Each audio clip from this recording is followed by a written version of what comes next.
2023년 NFT 전망. 자, 이라고 들고 와봤는데요. 이 세계 최고 뭐 IT 가전 박람회라고 하는데 지금 뭐 가전이 아니라 뭐 자동차가 점령했다 뭐 이런 얘기까지 나오고 있는 CES 2023. 네. 올해 박람회 현장을 뜨겁게 달군 키워드가 바로 웹3 그리고 메타버스였습니다. 자, NFT, 메타버스, 블록체인 등 웹3 관련 기술의 향연이 펼쳐졌는데요. 그중에서도 아무래도 NFT, 이 대체 불가 토큰이라고 하죠. 제2의 비트코인이라고 불리면서 전 세계 투자자들에게 주목받는 기술로 됐고 이 CES 현장에서도 뜨거운 관심을 받았는데요. 사실 근데 NFT 하면은 2022년 지난해 활활 타올랐다가 또 아주 차갑게 식었습니다. 거래량을 보자면 그 한때 거래량 최대 거래량을 찍었을 때 대비해서 연말 기준으로 보니까 뭐 10분의 1로 토막이 나는 뭐 이런 상황이 펼쳐졌었는데요. 올해도 NFT 시장이 뜨거운 관심을 받으면서 성장을 거듭할지 아니면 이게 뭐 한때의 거품에 불과한 것인지 한번 오늘 NFT 2023년 전망을 집중 분석해 보도록 하겠습니다. 일단 지난해 NFT 상황 제가 뭐 짧게 말씀드렸는데요. 아주 활활 타올랐다가 차갑게 식었습니다. 뭐 역시나 정리의 달인 우리 네. 김동완 대표님께서 NFT 시장 어떻게 지난해 흘러갔었나요? 지난해요. 지난해는 사실 이제 식는 와중이었죠. 식는 와중. 네, 2021년에 이제 올해의 단어로 NFT가 선정이 됐었고요. 많은 저는 몰랐는데 그 NFT에 선정되면서 알게 됐어요. 그 영어 사전 만드는 회사들이 다 올해의 단어 같은 걸 선정하는데 굉장히 많은 곳에서 NFT가 올해의 단어. 2021년에 거의 한 30배 이상 네, 전체 이제 시총이 올랐었고요. 그리고 2022년부터는 하락을 막기 시작해서 지금 대부분의 프로젝트들이 아주 유명한 프로젝트들도 고점 대비 90% 이상, 뭐 많은 데는 95% 이상 가격이 다 깎여 있는 상태입니다. 제가 느끼기에는 이른바 NFT도 종류가 여러 개가 있잖아요. 네. PFP라고 해서 픽처 포 프로파일 해가지고 우리가 흔히 NFT 하면 떠오르는 원숭이 그림이 아니 뭐 수억 원 한단 말이야? 아니 저 무슨 돌덩어리가 수천만 원 한단 말이야? 하고 할 수 있는 그 PFP 시장이었는데 요새는 약간 트렌드가 좀 바뀐 것 같아요. 요새 달라진 트렌드는 업계에서는 어떤가요? 일단은 2021년 대비 2022년을 먼저 한번 설명을 해드리고 트렌드를 말씀드리면 네네. 아까 이제 거품 말씀하셨잖아요. 이제 저희는 과거 가장 좋은 빅데이터는 전통이고 과거잖아요. 그 닷컴 버블을 한번 비교해보면 그때는 닷컴만 붙으면 다 돈을 벌었어요. 맞아요. 마치 2021년에 나도 올려볼까? 어떤 국회의원이 올렸는데 50만 원에 팔렸더라. 나도 올렸다. 어. 그러니까 이제 버블이죠. 근데 그 닷컴 버블이 끝나고 나서 사람들은 닷컴은 사기다라고 했지만 그때 있던 구글, 아마존 너무 좋은 기업들은 훌륭하게 세상을 이끌고 있잖아요. 그때 샀어야 되죠. 그렇죠. 그것도 여전히 2021년이 너무 급격하게 성장했기 때문에 2022년이 계속 마치 하락. 하락한 것 같지만 네네. 실제로 여전히 성장하고 있는 부분이죠. 너무 올랐으니까 이렇게 떨어진 건 당연하지만 꾸준히 성장을 하고 있고 어떤 총 시장 가치라든지 거래량은 분명히 떨어졌어요. 맞아요. 근데 지갑의 수는 2021년 대비 160% 정도 올랐고요. 그리고 이 수집한 수량의 수는 470% 이상이 올랐어요. 결국은 이게 값어치가 50만 원이었는데 5만 원이다. 네네. 이런 부분에 포커싱하기보단 이제는 산업이 거품은 빠졌고 이제 정말 필요한 부분들이 남았다라는 것이고 이제 그런 부분들이 너도 나도 실험적으로 그냥 나도 올려봐야지 네네네. 돈 된다라는 개념보다 이제 실생활에 스며드는 과정이 이제 2023년에 될 것이다. 스며든다. 네라고 생각을 하고요. 그거는 뭐 부동산, 패션, 금융, 영화, 음악 네네. 뭐 너무 다양한 부분에서 이제 NFT가 적용이 될 거예요. 네. 단순히 내 걸 올려가지고 판매한다 그런 개념보다는요. 뭐 단적인 얘기로 스타벅스에 이번에 네네. 오디세이가 맞아요. 있잖아요. 스타벅스는 NFT란 말을 전혀 쓰지 않았어요. 앱에서도 그렇고. 즉 그 말은 NFT 너무 어렵잖아요. 2021년에 살려고 하면은 뭐 지갑 만들고 뭐 이더리움 바꿔가지고 너무 복잡한데 그런 거 필요 없어. 그냥 오프라인상에 있는 정말 편한 너희들 하는 스탬프를 되게 여기서 최적화된 경험을 시켜줄게.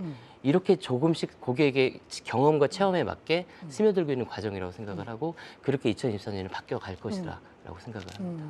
그리고 많이들 이제 얘기 나오는 이제 전통 기업 중에 하나가 저는 주목하고 있는 곳이 그 나이키거든요. 나이키는 아예 그냥 NFT 회사를 하나 샀잖아요. 네. 거기서 해가지고 저도 한번 응모를 해보고 싶었는데 미국 지역에 살고 있는 사람만 대상이 돼서 그 NFT를 사면 실물 나이키 신발을 이제 주는 이런 것도 이제 판매를 했었는데 우리 백훈정 이사님이 보기에는 이렇게 기존에 있었던 뭐 웹2 기업이라고 해야 될까요? 기존 전통 기업들의 NFT 시장 진출 뭐 어떻게 보세요? 나이키는 그 렉티파이드라고 하는 NFT 회사를 사서 9천만 불을 벌었다고 합니다. 작년 한 해에. 그러니까 굉장히 좋은 투자를 한 건 맞고요. 앞으로 더 벌겠네요. 그럴 가능성이 크죠. 네네네. 워낙에 이제 기업들은 마케팅 수단으로서 어떤 거를 마케팅 전략으로 활용할까를 굉장히 항상 고민을 하기 때문에 네네. 이런 NFT라고 하는 어떤 사회적 트렌드를 잘 이용을 한 것 같아요. 근데 이제 저는 한편에서는 또 문제점은 뭐냐면 네네. 이 국내 기업들도 대기업들이죠. 대기업들이 NFT를 많이 이렇게 활용해가지고 NFT를 회원권처럼 사용하기도 하고. 저도 하나 있습니다. 네. 모 회사. 모 회사. 뭔지 알 것 같은데. 네네네. 그런 것들이 시도는 많이 있어요. 네네네. 근데 사실 그렇게 크게 잘 호응을 얻지는 못했죠. 맞아요. 그러니까 이 NFT의 유즈 케이스를 찾는 거는 여전히 조금 난항 중이라고 생각을 하고요. 왜냐면은 기존 회원권과 NFT가 가지고 있는 회원권 기능의 차이가 크게 이 유저 단에서 느껴지지 않기 때문이에요. 차별화를 잘 못 느끼긴 하겠어요. 맞아요. 그러니까 굳이 스타벅스는 왜 굳이 폴리곤을 써서 그런 회원권 같은 거를 발행을 했을까라는 이제 질문을 딱 했을 때 시원한 답변을 하기 어려운 게 아직 사실이기 때문에 올해도 좀 그런 부분에서 기업들이 계속 답을 찾으려고 노력은 할 것 같아요. 다만 이제 그것 때문에 시장이 확 커지는 네네. 원년이 되긴 어려울 것 같다라고 생각을 합니다. 그러니까 이제 저는 두 가지를 또 여쭤보고 싶은데 이 기업단에서 마케팅 수단으로 NFT라는 어떤 새로운 툴을 이제 발견을 해서 그쪽으로 뭔가 어떻게 좀 잘해보려고 계속 노력하고 있는 수준이고 백훈종 이사님의 표현이나 아니면 이제 제가 생각하기에도 뭔가 진짜 뭐가 유즈 케이스라고 표현을 하게 되죠. 그거 딱 발견하기가 사실은 지금은 어려운 상황입니다. 그런데 제가 두 가지 질문하고 싶다라는 건 뭐냐면 첫 번째 질문 뭐냐면 그렇게 이제 대기업의 마케팅 수단 관점에서 NFT가 아니라 일반 투자자 관점에서 NFT 투자 요거 이제 어떻게 접근해야 될지 이게 사실 하나 궁금하고요. 두 번째 질문은 국내 시장만 놓고 봤을 때 국내 시장의 NFT의 어떻게 보면 원조라고 할 수 있나요? 어쨌든 가장 크게 호응을 받았던 인기 NFT 이 메타콩즈 프로젝트가 지금 굉장히 난리가 났잖아요. 서로 소송전이 벌어지고 있고 누가 누구 횡령했네 이런 일이 벌어지고 있는데 국내 NFT 시장에 있어서 투자 전망 요거를 어떻게 생각하시는지 첫 번째는 NFT 투자 전략을 어떻게 짜야 될지 두 번째는 국내 NFT 투자는 어떻게 해야 될지 답변을 해주실 수 있을까요? 제가 먼저 말씀을 드리면 NFT만 가지고 이야기하는 것보다 이제 웹3랑 같이 연계해서 말씀드리는 게 맞을 것 같아요. 여전히 이제 2022년에 이 업계가 많이 핍박을 받았지만 웹3로 넘어가는 그 방향성은 전혀 바뀌지 않았거든요. 웹3의 핵심은 개인의 권리와 가치를 중시하는 거잖아요. 그리고 예전에 이제 유튜브 같은 데서 내 플랫폼에서 수수료를 받았다면 이제 내 자체가 플랫폼이 되는 어떤 그게 중요한 건데 여기서 이제 나오는 비즈니스들이 이제 예를 들어 음악을 하나로 보면은 네네. 내가 이제 음악을 만들면 제작사가 있죠. 뭐 작곡가부터 작사가부터 그리고 제작사가 있고 유통사가 있죠. 음원을 발행하는 유통사. 맞아요. 그리고 플랫폼이 있으나 멜론 같은 거기서 이제 내가 아무리 많이 봐도 1%, 5%, 6% 이렇게밖에 못 받는 거예요. 중간에서 너무 떼가. 그렇죠. 근데 이게 만약에 이제 웹3 개념에 NFT가 접목이 된다면은 네. 내가 100%를 받을 수 있는데 자 그럼 어떻게 투자를 할 것이냐. 네네네. 그 핵심은 그거예요. 그냥 내가 이것저것 듣고 이것저것 보는 게 아니라 내 진짜 팬들이 생길 거고 옛날에는 한 10만 명이 봐야 나에게 돈이 좀 생기면 지금은 진짜 내 팬덤 2,000명만 있어도 충분히 그 사람도 돈을 벌고 네네. 그 어떤 크리에이터가 돈을 버는 그림이 되는 거죠.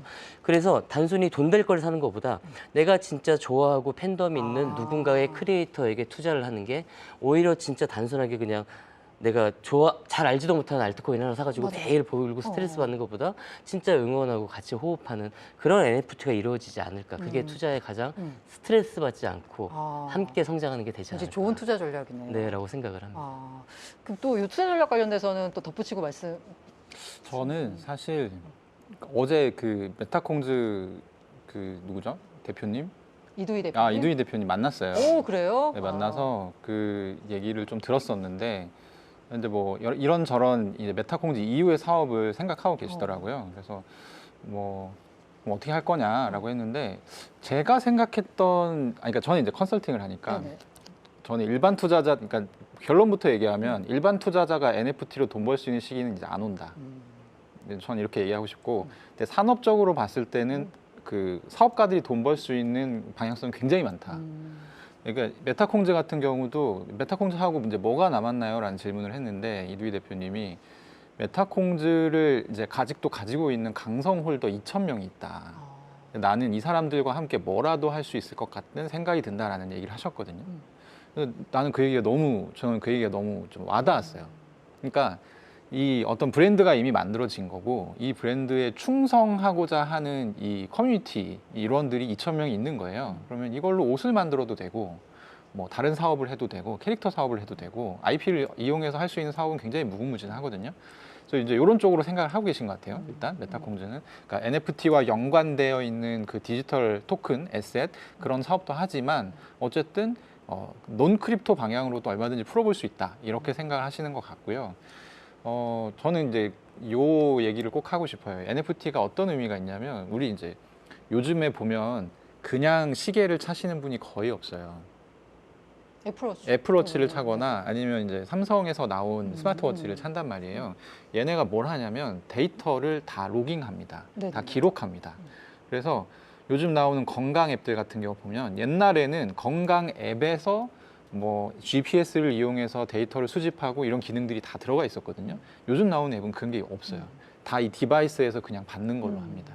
이게 무슨 차이냐면 NFT가 지갑에 들어가게 됐을 때 이전까지는 판매사, 그러니까 우리 이제 보통 유통사, 뭐 신세계라든지 아니면 뭐 롯데라든지 이런 곳에서 내 물건을 사가는 소매 판매자를 트래킹할 수 없었어요. 그러네요. 스타벅스도 마찬가지예요. 네네네.